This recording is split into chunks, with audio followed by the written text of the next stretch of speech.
It's Friday. Sorry about that. I was having a connection problem, but that's how things go sometimes. I want to welcome everybody that's joining us for our activism series. As I'm sure you are all aware, we have an election coming up. And, you know, we talk about the elections, and sometimes I like to focus on not only the presidential elections, but the importance of our local elections. And so we're going to have some local people coming in to talk to us. And first up, we're going to have Belinda T. Harris, Bold, Tough, and Honest. She is joining us right now. And we're going to talk to her a little bit about... Hello there. Hi. How you doing? Look at me. I'm on Instagram Live. I'm good. How are you? Good to see you. It's been well, not too long. I saw you last week. Right. You seen me last week? But I haven't seen you nearly enough. Right. I would agree with that. So it's good to see you, and thank you so much for joining us and taking time to come and talk to the youth. I know you've been doing a lot of outreach and a lot of events trying to engage youth in our community. And I wanted to have you on because there's a lot of judicial candidates running for office in this race. So much emphasis on the president and the presidential elections, but we also have some really important ballot initiatives coming up. That's a good reason to vote. All the judges like yourself. And I just wanted to talk to you a little bit and get your opinions on some things. But before that, why don't you go ahead and introduce yourself and just let us know how you got into this work. What's been your journey? Because you've got a pretty incredible story too. Okay, everybody. My name is Belinda T. Harris, and I am a Chief Deputy Public Defender here in Clark County. I am actually a career public defender. I've been practicing law for about 14 years. I am also currently a candidate for North Las Vegas Justice Court Department number 3, which is a judge's seat here in North Las Vegas. So it's a limited jurisdiction court in a limited jurisdiction area. So if you do not live in North Las Vegas, you cannot vote for me, but you can pump my name and send me good vibes and energy and love. I am a Las Vegas native who grew up in North Las Vegas, and at a very early age, I could tell that things weren't the way that I thought they should be. And so at a very early age, I decided that I wanted to be a lawyer. And I knew that I would probably be a public defender. And one of the reasons I was going to be a public defender is because growing up in the neighborhood, you've seen people not being treated right and getting a lot of time because they did have a public defender. And I can address that head on because coming from the neighborhood, I know the things that they say about public defenders. I know the stigma that public defenders have. And I said to myself, well, not only will I be a public defender, but I will be a great public defender, and I will help break that stigma. Because the fact of the matter is, most people who get arrested do not have the funds to hire their own attorney. That's just the fact of it. Majority of the citizens in America do not have enough money to hire their own attorney. So I was like, I really want to break that stigma because I could see that it was hurting, brown and black people and people of a certain economic status, or power structure or lack thereof the power structure. So I knew that that's the kind of work that I would always do.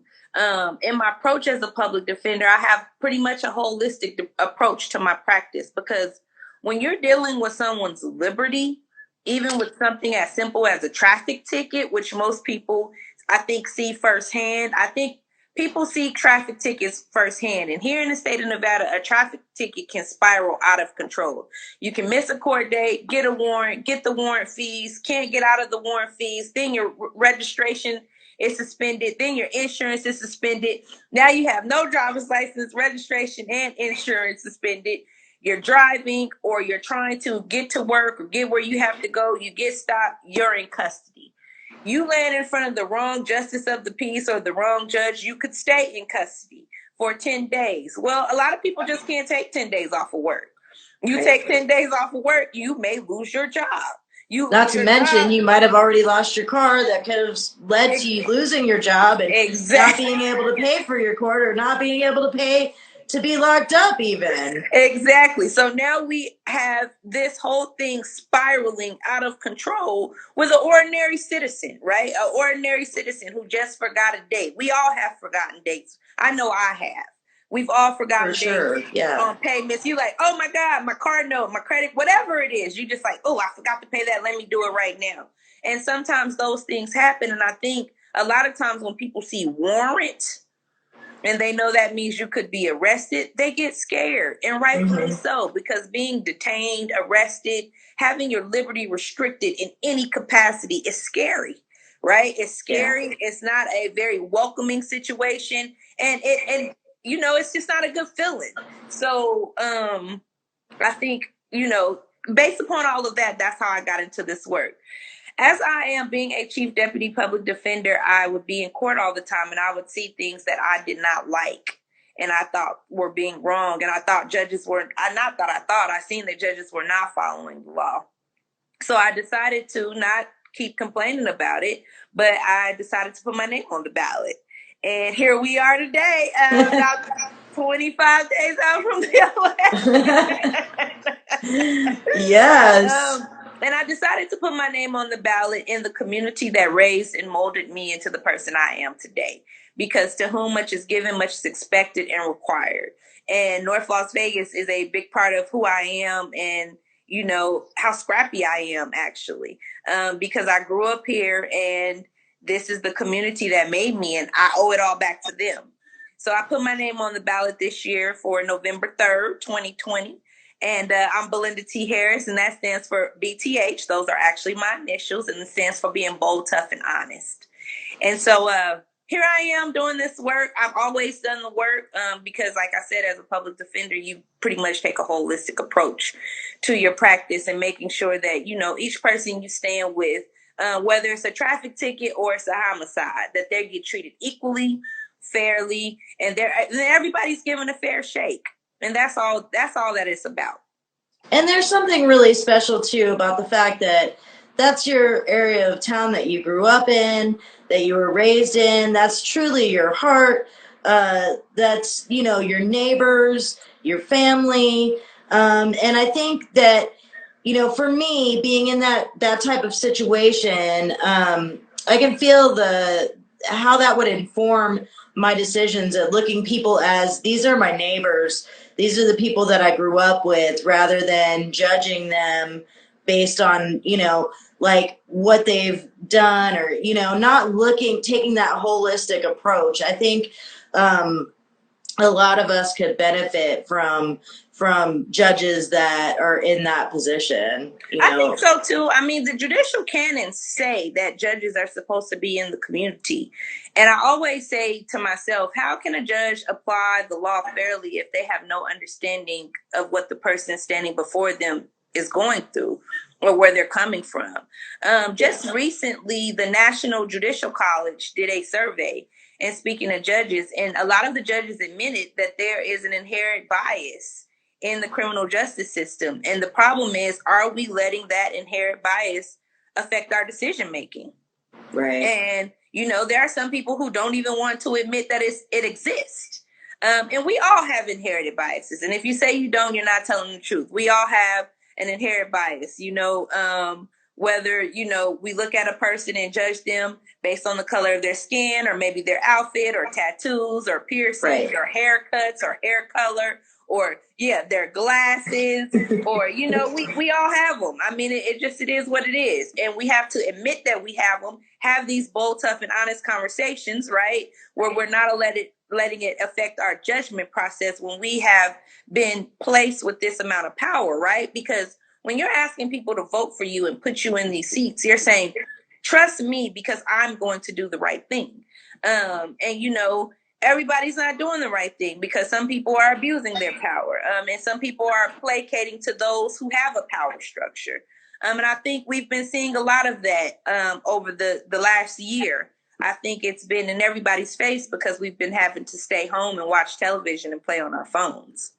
So yeah, and I think there's a lot of that, and I think there's a lot of for me, it's been a lot of like introspection, and that can only go so far. But it's about getting. There's a difference between living in a neighborhood and being involved in the community. And I feel like when you come from a place, sometimes we have to go out there and learn new things, but then to be able to come home to some place that's familiar and take and bring that all of your knowledge and experience with you is really something that I feel like is rare in our representation. But I also feel like over the last 4 years, there have been more people like yourself that are just, regular people that want to do good and see the problems and, just want to be part of creating a change to get to the point where we are actually people representing people in our neighborhoods. Correct. Because representation does matter too, right? And I think that another thing that's happening is the confidence and the trust in the system is really low. Yeah. And so we have to restore that. If we don't restore that, very soon we will be in even more grave trouble, in my opinion. And so I think that that's also part of the problem is that, that's another reason why I'm running, because if we don't restore and get this confidence and trust back in the system where people are just going to feel like, I just want a fair shake.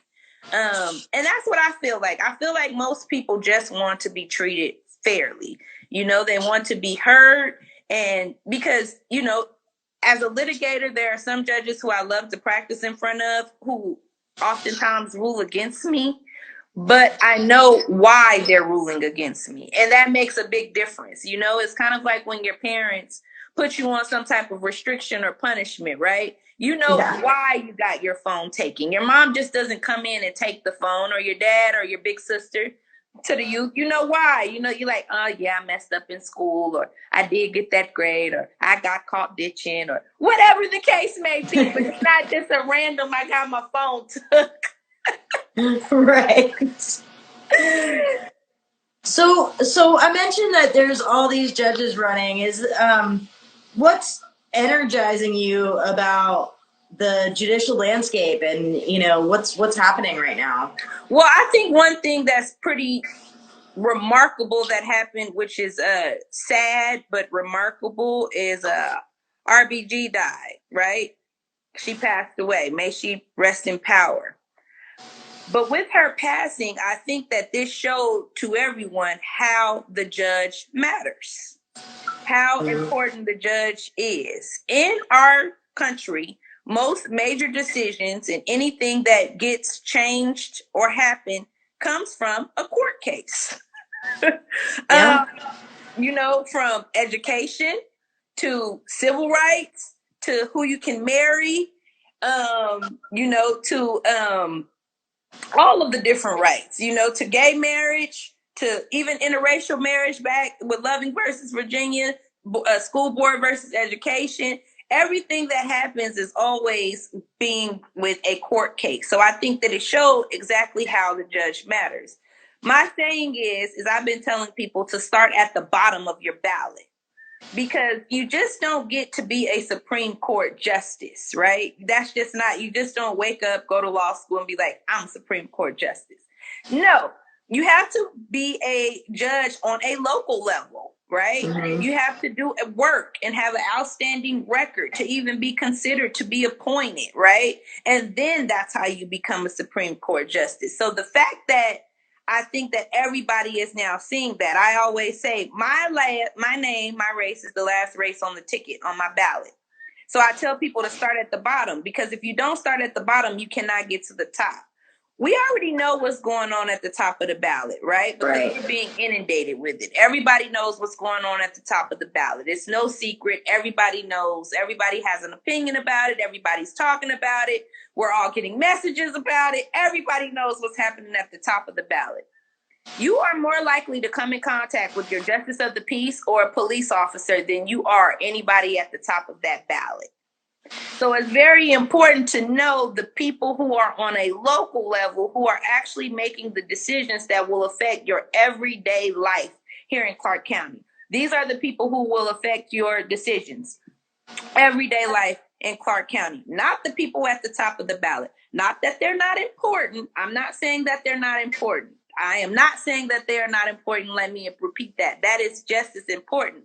But what I am saying is that local elections matter, and they matter because these are the things that do with our everyday lives. These are the people that you will be interacting with, because your local judge is in fact your neighbor, is in fact the person you go to church with, is in fact the person that you working out at the gym with, is in fact got the kid on the soccer team or the little league team that you're playing on. So your local elections are just as important. Additionally, I always say to people, if I can't even win at home, how do we have any hope to have any different kind of Supreme Court justices? Because you have to be able to win local elections or get well, here in Clark County, we're elected. So how, if we can't even take care of home, we can't talk about what's happening in DC and you don't know what's happening in Clark County. Right. You know? So as I tell people, while I do not endorse any candidate because I cannot as a judicial candidate, but right here in Clark County right now, we have our own Supreme Court battle going on. Mm-hmm. Like literally, there are two candidates vying for a seat in the Nevada Supreme Court. The Nevada Supreme Court makes decisions that control and dictate, and I'm using the words control and dictate because the rule of laws that they hand down are what's to be followed here in the state of Nevada. We have our own Supreme Court issue going on right here, right now in Clark County. So that's just another example of why I say local elections matter. Because we have these same issues that we're talking about nationally happening right here now in Clark County. So start at the bottom of your ballot, do your research. I always tell people, everybody nowadays really much has a smartphone. These phones are mini computers. You can do anything on this phone, right? I mean, look at us. We're having a full-blown conversation. Look at us. These phones are mini computers. Pull up Ballotpedia. Right? Yeah, it's a good one. Put up Ballotpedia. That's a good one. You can go to the Clark County webpage and pull up people's websites. We're always all on social media, right? A lot of these campaigns, especially because of COVID, are virtual. So go on a person's social media page. Are they engaged? Are they acting with the community? Do you see what their hobbies are, what their likes are? Are they getting any awards? Are they cracking any funny jokes? Or, just see who the person is. Because I always say, today I went to speak, and I have it right here. Today I went to speak at a law firm here in town early this morning. And one of their practicing values was Dar La Carta, Dar La Carta, which translates to show me your face. And basically they were saying in their law firm that the clients get to see and talk to the lawyers and the people who are working on their case. You have to be able to see my face. You have to know who I am, what I stand for. And none of us are perfect, right? So you're not going to find a perfect candidate that you love 100%. But you might find one that you agree with most of the time, or believe that they have your best interest, even if you don't agree with them. So nobody's perfect in that sense. But that's one of the things I always tell people. Just put their name in your social media. If you have a question about Belinda T. Harris, go on Facebook, pull me up. You'll see I'm always posting. I'm a goofball at times, and other times I'm serious. I'm just a person. And I'm living my life like a person. I just think that to me, a sense of humor goes a long way. For so many years, I've been so, I mean, probably more starstruck about senators and congress people than I was about like movie stars and musicians. And now I have a little bit of a different perspective on that. But like, if I don't see, like, if it's just, never cracking a smile, that really is a sign for me that, like, are you even real? Come on. Right. Like, I'm a pretty serious person, but I can smile every once in a while and appreciate a joke, Right. or appreciate like messing up. Right. Are you even engaged, right? Or do you think that this is just your seat to have? Is that sense of entitlement? Are you even engaging, right? Are you even saying, I want your vote and this is why, right? Are you even around to be talked to or found or asked a question or give a resource to the community or gathering information? Are you doing any of those things? So I always think that's important too, because I do too. I'm sorry, I don't mean to interrupt you, but because we're serving people, and so you can't be so disconnected and disengaged with the people that you're serving. That we can't, because we are serving people. Right. That's what we're here for. I totally agree with you. So, what? I'm just gonna ask this last question, but there's a lot of like I mentioned, a lot of something that is not always common is having public defenders run. And so there's a lot of public defenders actually running. We've been talking a lot about getting in the community, being in the community, understanding the needs of real people out there. So what does it say to you that there are so many public defenders running? I'm super proud of it, actually. I think that it's awesome because I think it brings a different perspective to the bench. I think it brings diversity, inclusion, and just a different perspective. Not only are there a lot of public defenders running, there's a lot of Black women running here in Clark County as well. Yeah. Something else that's never happened. So I think that all of these different things are going to bring a different perspective to the bench. And I hope that it balances the bench out. And I hope that, I hope we all win our elections and then the judges will be our colleagues and we can have these bold, tough, and honest conversations, right? Because then certain people who probably never looked at me as their peer or their equal, I'll be standing next to them. So they will have to speak to me, and I will have to speak with them. And I think that will bring about a different kind of education as well to the bench, a different type of application. So I think that it is really awesome because public defenders usually don't run. And Black women usually don't run either because it's a very gruesome, hard, and people are mean, just straight up. People are mean as hell. For what reason, I am not sure. A lot of it's internet activism anyways. I always be like, well, if your internet got cut off, what would you do? But that's another story. But it's super hard. It's really hard. But this is the moment for which we have been created. And we are out here and we are doing it. And so I think, like I said, the diversity, the inclusion, the different perspective, the balancing of the bench, there is no amount of courtroom experience that anybody can match as a public defender because we're on the front lines. We're standing of everything. We're standing with people who society has deemed unworthy, right? But we're also standing with that kid who's 18 years old, who's at EDC having a great time, who's in college, who the wrong sentence or the wrong plea can put their life out of control, right? Yeah. And we're there all the time. We're on the front lines all the time, continuously doing complex litigation, dealing with experts,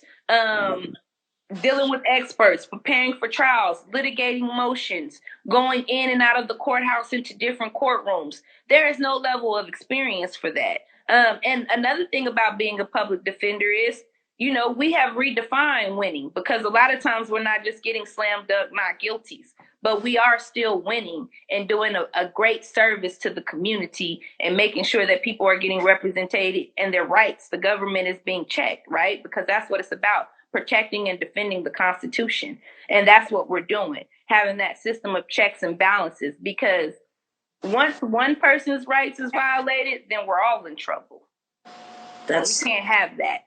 Absolutely. So I think that, it's amazing. This year has been untraditional and unorthodox on many ways, with public defenders and COVID and civil unrest. It's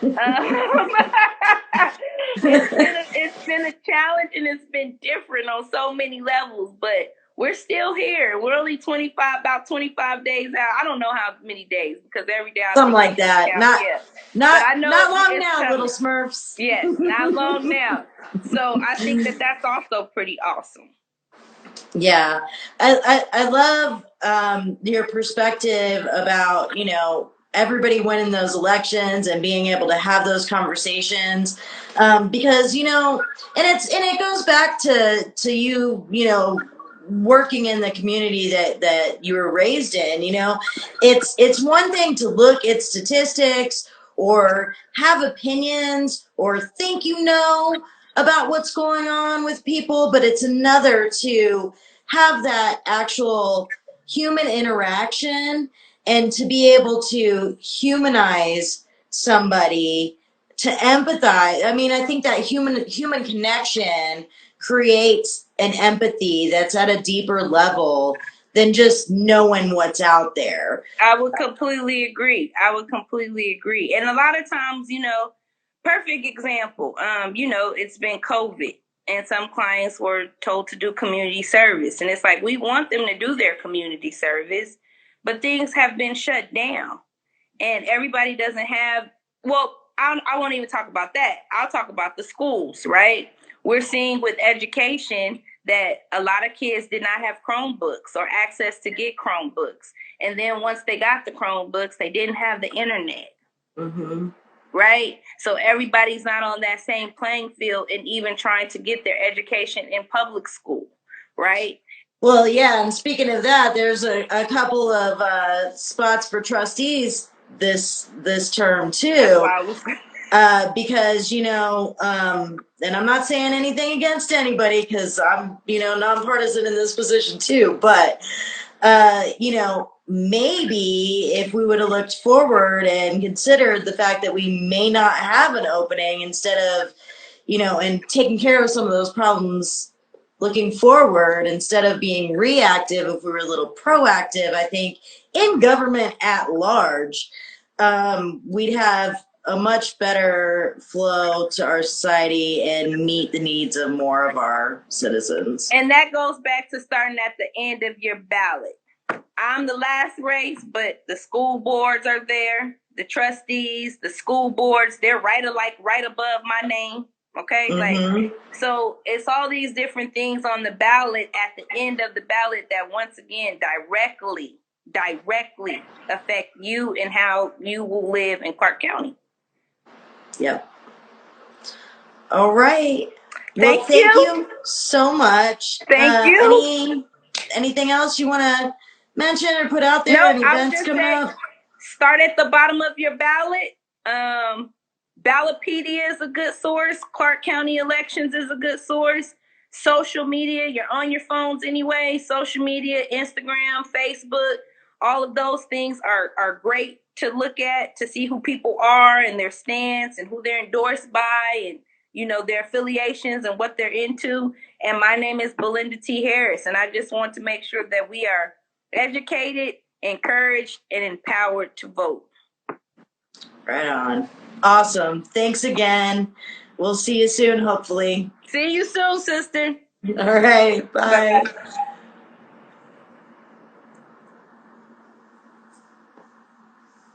All right, everybody. Well, thank you so much. And we'll have another discussion on activism and what's coming up. And we'll see you next Friday. Again, if you want to check out Belinda T. Harris, Belinda for Judge on Instagram. And really, I'll reiterate, look into those races, start at the bottom of the ballot. Don't forget, we want to vote yes on 2. And Ballotpedia is a great place to look at what that is and why we're voting on that. But basically, we need to change the wording in the Nevada Constitution to allow all gender marriages. We do have those protections now. We want to make sure that if anything happens in the future, that we continue to have marriage protections for people of all genders. Okay, so that's it for now. If there's any young people out there that want to join our HIV prevention board, contact us here and let us know, and we'll send you that information. We meet the last Thursday of every month, and we would love your participation if you're between the ages of 18 and 24. And we'll see you next week. Thanks. Bye.